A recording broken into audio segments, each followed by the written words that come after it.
আমরা তো যে টাকা রুজি করি এই টাকা তো আপনার খাওয়া যায় না। যেমন আমাদের দেশে আজকে মুরগের দাম বাড়তি, তার পাশাপাশি তেলের দামটা ভাই অর্ধগতিতে বাড়তি, একসাথে পাশাপাশি দুইটাই বাড়তি হয়ে গেছে। কি মানুষের ক্রয় ক্ষমতার বাইরে চলে গেছে। 300 টাকা রুজ 300 টাকা রুজের মাঝে এইখানে আপনার কাছ থেকে 190 করে নেওয়া বাদে আর বাকিটা কিনতাম কিভাবে? 200 টাকা তাই বললাম কম নেই, একটু কম মানে না ভাই, কই 200 টাকাই লাগবে। এখন ভাই আমরা না খাইতাম কিলা বা মেহমান এরা খাওয়াইতাম কিলা। ওর মুরগও আপনার 200 টাকা কেজি, তেলেরও 200 টাকা কেজি, বুঝলেননি? তখন আমরা চলতাম কিলা, খাইতাম কিলা, এটা তো আপনার মনে করুকা একটা চিন্তাধারা জিনিস। তখন আমরা তো যে টাকা রুজি করি এই টাকা তো আপনার খাওয়া যায় না, বুঝলেননি?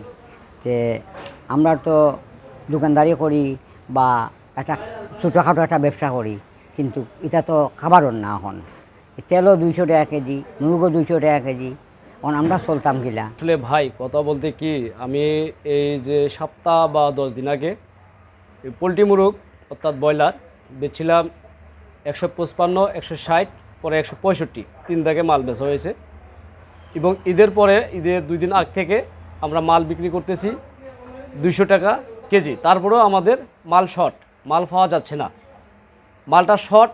এখন কোথার থেকে শর্ট, কীভাবে শর্ট ভাই আমরা জানি না। আমরা আড়তে যাই, আড়তদারেরা বলে মাল নাই, কিন্তু আসলে গোডাউনে মাল নাই, জানি না এটা মাল স্টক আছে কি না, যার কারণে আমরা মাল বেচতে পারি না।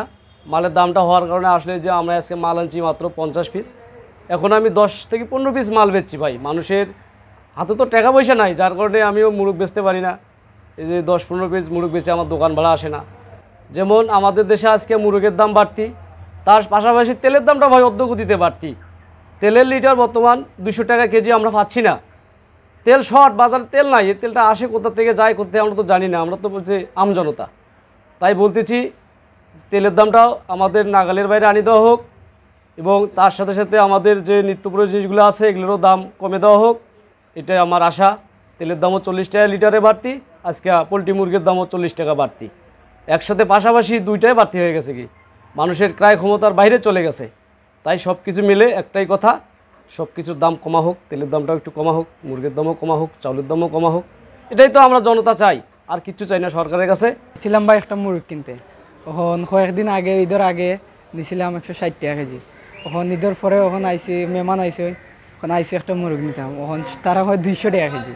200 টাকা কেজি ভাই নিমু কিলা, 200 টাকা তাই বললাম কম নেই, একটু কম মানে না ভাই, কই 200 টাকাই লাগবে। এখন ভাই আমরা না খাইতাম কিলা বা মেহমান এরা খাওয়াইতাম কিলা। এখন আপনারা এখন ভাই মুরগের দামটা কমক, আমরা চাই নিতাম, আরও মানুষে চাই নিত।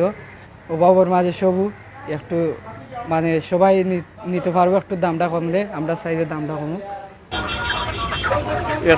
190 টাকা কেজি নিয়ে তো মনে করো খাওয়ার পরিস্থিতি রয়েছে না এখন, কারণ সাধারণ মানুষ তো নিয়ে খাইতে পারতো না 190 টাকা। আমরা লান মানুষ রুজি আনি রুজি আইন না 190 টাকারই খাওয়া সম্ভব না। কিতা করবা, দাম বাড়ে গেলে তো খাইতেই